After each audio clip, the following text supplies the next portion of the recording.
This is డిఎల్ఎన్ Sastry.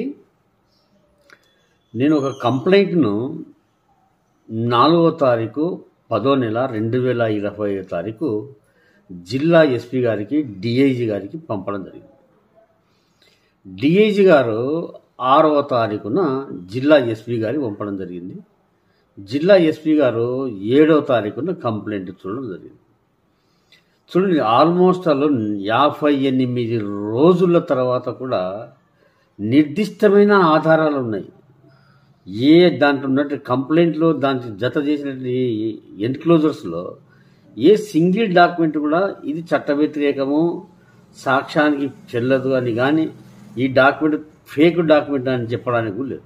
ఇన్ని ఆధారాలు ఇచ్చి పంపించినప్పుడు మరి ఏమి జరుగుతుంది వ్యవస్థలో? ఒక సూపరింటెండెంట్ ఆఫ్ పోలీసు, జిల్లా ప్రధాన అధికారి ఎంక్వైరీ చేసి పంపండి అని చెప్తే 58 రోజుల వరకు రిపోర్టు తెప్పించుకోలేని అసహాయ స్థితిలో కర్నూలు జిల్లా ఎస్పీ గారు ఉన్నారంటే ఏమనుకోవాలి? ఈరోజు ఎందుకంత మీకు పోలీస్ డిపార్ట్మెంట్ మీద మీకు ఎందుకంత మమకారం, ఎందుకంత ఆప్యాయత, అంత ప్రేమ, మమకారం? అంటే ఒకరు చేస్తున్న తప్పులు ఇంకోరు ఎత్తి చూపకూడదు, ఒకరి తప్పులు సరిదిద్దుకొని సహకరించుకొని మీరు జాగ్రత్తగా ఉంటూ సమాజం ఎటువైనా, సమాజం ఏం నాశైనా, కుటుంబాలు ఎంత బాధపడినా మీకు బాధ లేదు. మరి మీకు పైన మిమ్మల్ని ఏమని విమర్శించకూడదు, మిమ్మల్ని ఏమనకూడదు. ఏమో అతీతులా? ఎందుకు? చదువు ఎందుకు?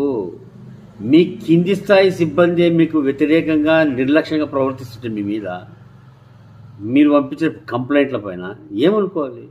మరి మీరు కింది స్థాయి సిబ్బంది కలిసి ఆడుతున్న డ్రామా అనుకోవాలా?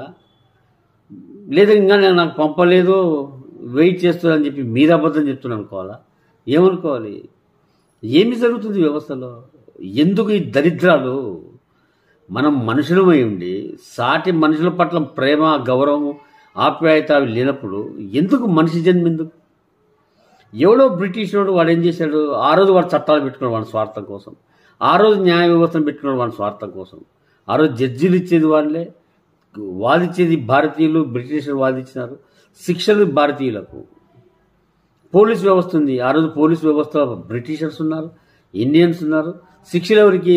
సగటు భారతీయులకు. అదే సిద్ధాంతమేనా? వ్యక్తిత్వం లేదు, చదువుకోలేదు, తాగిన సన్నుబాలు పవిత్రత ఉందా లేదా? తల్లి పాలు తాగిన పవిత్రత ఉందా లేదా? ఇంతవరకు తీసుకొస్తుంటే ఒక సామాన్య వ్యక్తికి ఎంతవరకు ఓర్పు ఉంటుంది? ఓర్పుకు ఒక ఓర్పు ఉంటుంది, సహనానికి ఒక సహనం ఉంటుంది. ఇదే చదువు, ఇదే సంస్కారం. ఎందుకు తప్పు చేయాలి? ఎందుకు నిర్లక్ష్యంగా ప్రవర్తించాలి? ఎందుకు ఈ స్థితికి చెప్పడం? ఎవరి కోసం ఈ దరిద్ర బ్రతుకులు?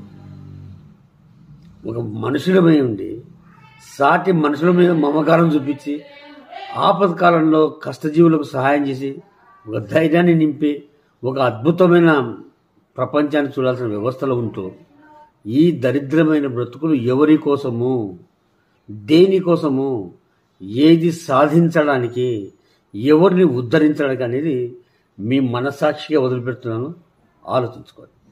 ఇంతకన్నా దౌర్భాగ్యము, దరిద్రము ఏ వ్యవస్థలో ఉండదు. మరి ఇప్పటికైనా మేలుకోండి, స్పందించండి, సమాచారం తెప్పించుకోండి, ఎంక్వైరీ రిపోర్ట్ తెప్పించుకోండి, కానిస్టేబుల్ మీద యాక్షన్ తీసుకోండి.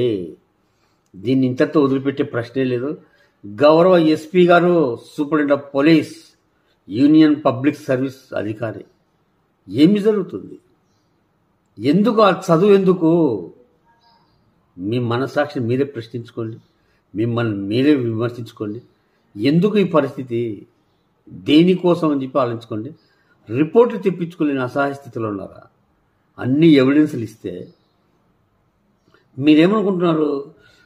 నన్ను సతాయిస్తున్నాను, ఈ డిఎల్ఎన్ శాస్త్రి అనే వ్యక్తిని సతాయిస్తున్నాము, మానసికంగా బాధపడుతున్నాడు, వేదన పడుతున్నాడు అని పైశాచిక ఆనందం పొందుతున్నారు. కానీ మీరు మనస్సాక్షి చంపుకుంటున్నారో, మీ చదువును చంపుకుంటున్నారో, మీ సంస్కారం, మీ వ్యక్తిత్వం, మీ తల్లిదండ్రుల పెంపకం, మీ భార్య పిల్లల గౌరవాలు చంపుకొని బతుకుతున్నారు. ఎవరి కోసం? ఎందుకోసం ప్రశ్నించుకోండి. So this is incredible India, DLN Sastry.